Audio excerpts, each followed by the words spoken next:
দুটি সহজ উপায় এখনও মোহনবাগান পৌঁছাতে পারে টেবিল টপে এবং মোহনবাগান জিততে পারে লিগ শিল্ড। দেখুন, হিসাব কিন্তু পরিষ্কার। মোহনবাগানকে লিগ চ্যাম্পিয়ন হতে গেলে ইস্পার উস্পার করতে হবে। তো এই মুহূর্তে কিন্তু লিগ চ্যাম্পিয়নের অন্যতম কন্টেন্ডার হচ্ছে মুম্বাই এফসি এবং মোহনবাগান। তো মোহনবাগান আর মুম্বাই দুজনেই কিন্তু 19-19টা ম্যাচ খেলেছেন। মুম্বাই তাদের পয়েন্ট 19 ম্যাচে 41, মোহনবাগান তাদের পয়েন্ট 19 ম্যাচে 39। অর্থাৎ এই মুহূর্তে কিন্তু মুম্বাই 2 পয়েন্ট এগিয়ে আছে মোহনবাগানের থেকে।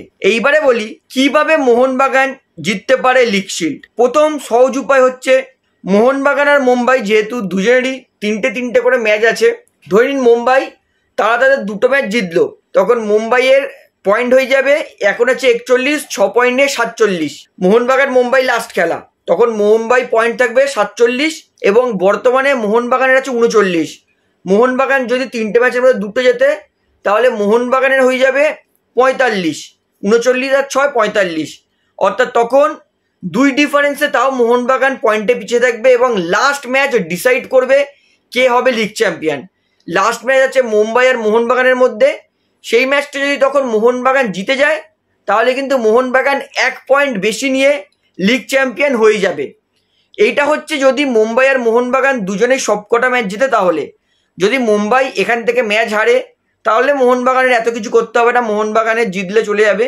তবে আশা করছি মুম্বাই তারা কিন্তু লাস্ট 3টে ম্যাচের মধ্যে 2টো জিতবে এবং লাস্ট ম্যাচ মোহনবাগানের সঙ্গে সেই ম্যাচটা কিন্তু প্রচণ্ড ভাইটাল। অর্থাৎ লাস্ট ম্যাচটা যদি মোহনবাগান আর মুম্বাইয়ের মধ্যে ড্র হয় তাহলে কিন্তু মুম্বাই লিগ চ্যাম্পিয়ন হয়ে বেরিয়ে যাবে।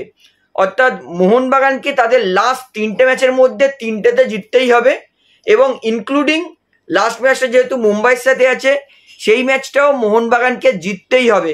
অর্থাৎ মোহনবাগানকে আপকামিং 3টে ম্যাচের 3টে ম্যাচ জিতে 9 পয়েন্ট করতেই হবে। চোখ বুঝিয়ে তাহলে মোহনবাগান লিগ শিল্ড নেবে। আর মুম্বাই তাদের কিন্তু লাস্ট 3টে ম্যাচ আছে, 2টো ম্যাচ যদি মুম্বাই জেতে লাস্ট ম্যাচটা মোহনবাগানের সঙ্গে সেই ম্যাচটা যদি মুম্বাই ড্র করে দেয় তাহলে মুম্বাই জিতে যাবে। অর্থাৎ লাস্ট ম্যাচটা ডিসাইড করবে মুম্বাই ভার্সেস মোহনবাগান কে জিতবে লিগ শিল্ড। মোহনবাগান তাদের আপকামিং 2টো ম্যাচ, সেই 2টোতে কিন্তু মোহনবাগানকে জিততেই হবে। সেই 2টো ম্যাচে যদি মোহনবাগান হেরে যায় তাহলে মোহনবাগানের লিগ চ্যাম্পিয়ন হওয়ার স্বপ্ন কিন্তু শেষ। অর্থাৎ মোহনবাগানের কাছে কিন্তু এখনও সহজ উপায় আছে, নিজের হাতে সমস্তটা আছে লিগ চ্যাম্পিয়ন হওয়ার। অন্য কারোর ওপর কিন্তু এখনও মোহনবাগানকে ভরসা করতে হবে না। মোহনবাগান 3টে জিতলে কিন্তু মোহনবাগান অটোমেটিক লিগ চ্যাম্পিয়ন হয়ে যাবে। তাই মোহনবাগান সমর্থকদের কিন্তু হতাশ হওয়ার কোনো ব্যাপার নেই।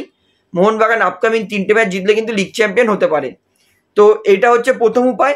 দ্বিতীয় উপায়, যদি মুম্বাই হারে, অর্থাৎ দ্বিতীয় উপায় কিন্তু মোহনবাগানকে অন্য দলের ওপর ভরসা রাখতে হবে। তো দ্বিতীয় উপায় বলছি, যদি মুম্বাই হারে তাহলে মোহনবাগান অলরেডি কিন্তু মোহনবাগানকে তো জিততেই হবে। তো মুম্বাই হারলে মোহনবাগানের ব্যাপারটা সহজ হয়ে যাবে। তো দ্বিতীয় উপায় হচ্ছে মুম্বাইকে হারতে হবে, মোহনবাগানকে জিততে হবে। তো প্রথম উপায় কিন্তু আমি আপনাদেরকে সমস্তটা ক্লিয়ার করে দিয়েছি যে কিভাবে মোহনবাগান এখনও হতে পারে লিগ চ্যাম্পিয়ন এবং জিততে পারে লিগ শিল্ড। তো বন্ধুরা, আপনার কি মনে হয় এই সিজনে কি মোহনবাগান লিগ শিল্ড জিততে পারবে? সেটা আমাকে অবশ্যই কমেন্টে জানাবেন। তাহলে ভিডিওটি আমি এখানে শেষ করছি। আশা করি ভিডিওটি আপনার ভালো লাগলো। তো ভিডিওটি ভালো লাগলে অবশ্যই লাইক করুন, কমেন্ট করুন, শেয়ার করুন এবং বন্ধুরা চ্যানেলটি দ্বারা নতুন আছেন সবাইকে একটা অনুরোধ করবো তারা অবশ্যই পাবলিক ভিউ কলকাতা এই চ্যানেলটিকে সাবস্ক্রাইব করে বেল আইকন প্রেস করে অল করে রাখবেন। ধন্যবাদ।